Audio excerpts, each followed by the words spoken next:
नमस्कार, तापमान लाइव में आपका स्वागत है। मैं नुजरत जहां।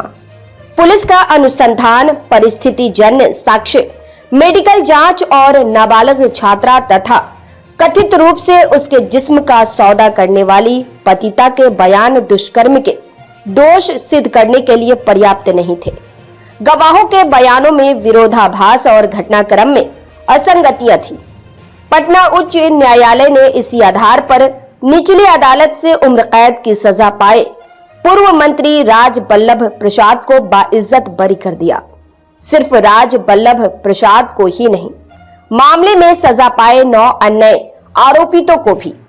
उच्च न्यायालय के फैसले पर कोई टीका टिप्पणी नहीं की जा सकती, पर फैसले के बाद यह सवाल फिर खड़ा हो गया है कि तो क्या राज बल्लभ प्रसाद को दुष्कर्म के मामले में साजिशन फंसाया गया था? सीधे तौर पर सियासी साजिश की बात नहीं की जा सकती है, पर बचाव पक्ष ने उच्च न्यायालय में ऐसा भी कुछ तर्क रखा था।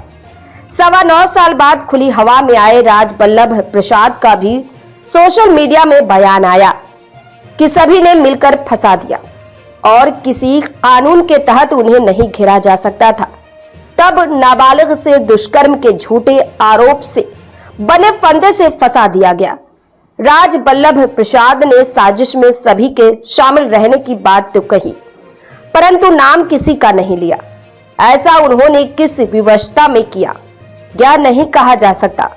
बहरहाल राज बल्लभ प्रसाद के दुष्कर्म के आरोपों में घिर जाने के बाद राजनीति में जो ढेर सारे खेल हुए, उसे अब इस धारणा को बल मिलता है कि वाकई दाल में कुछ न कुछ काला था। संबद्ध लोग बदले हालात में भले इससे इनकार कर जाए, पर उस वक्त मीडिया में जो बातें आई थी उसके मुताबिक इस प्रकरण को 2015 के विधानसभा चुनाव से जोड़कर देखा गया था। सच या झूठ, राजनीतिक गलियारों में चर्चा हुई थी कि राज बल्लभ प्रसाद ने विधानसभा चुनाव के दौरान महागठबंधन के प्रचार अभियान के लिए काफी धन दिए थे। जितना धन उन्होंने दिया था उतना शायद ही किसी और नेता ने दिया होगा। संभवतः सरकार बनने पर मंत्री पद के आश्वासन पर उन्होंने ऐसा किया था। कहा गया कि राज बल्लभ प्रसाद ने उक्त धन किसी और को नहीं, बल्कि एक बड़े नेता के हाथ में खुद सौंपा था। इस चर्चा को इस रूप में विस्तार मिला कि उनके इस योगदान के कारण ही जदयू के तत्कालीन विधायक कौशल यादव के हितों की बलि चढ़ा दी गई थी। ऐसा इस रूप में हुआ कि नवादा से कौशल यादव की पत्नी पूर्णिमा यादव जदयू की सिटिंग विधायक थी। कौशल यादव गोविंदपुर से जदयू के ही विधायक थे। नवादा की सीट राज बल्लभ प्रसाद को दे पूर्णिमा यादव को गोविंदपुर से कांग्रेस की उम्मीदवारी दिला दी गई। कौशल यादव को हिसुआ विधानसभा क्षेत्र से जदयू का उम्मीदवार बना दिया गया। वहां उनकी जीत की संभावना नहीं के बराबर थी। आशंका के अनुरूप हार हो गई। नवादा से राज बल्लभ प्रसाद जीत गए और राज्य में महागठबंधन की सरकार भी बन गई, लेकिन राज बल्लभ प्रसाद को मंत्री का पद नहीं मिला। निश्चित तौर पर राज बल्लभ प्रसाद इसे स्वीकार नहीं करेंगे, परंतु उस समय चर्चा हुई थी कि इस मुद्दे पर उनकी उस नेता से तीखी बहस हो गई थी जिनके हाथ में उन्होंने चुनाव प्रचार के लिए धन दिया था।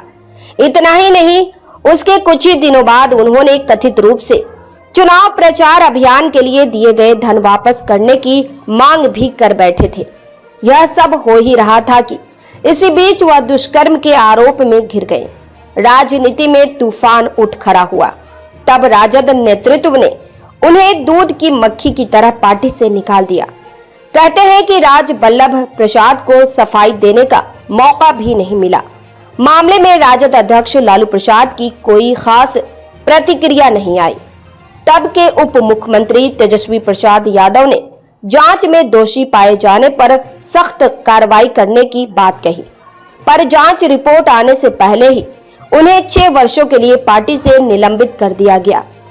राजद से निकाले जाने के बाद उन पर शासन प्रशासन का शिकंजा कस गया और मुख्यमंत्री नीतीश कुमार उन्हें किसी भी स्थिति में बख्शने के मूड में नहीं दिखे।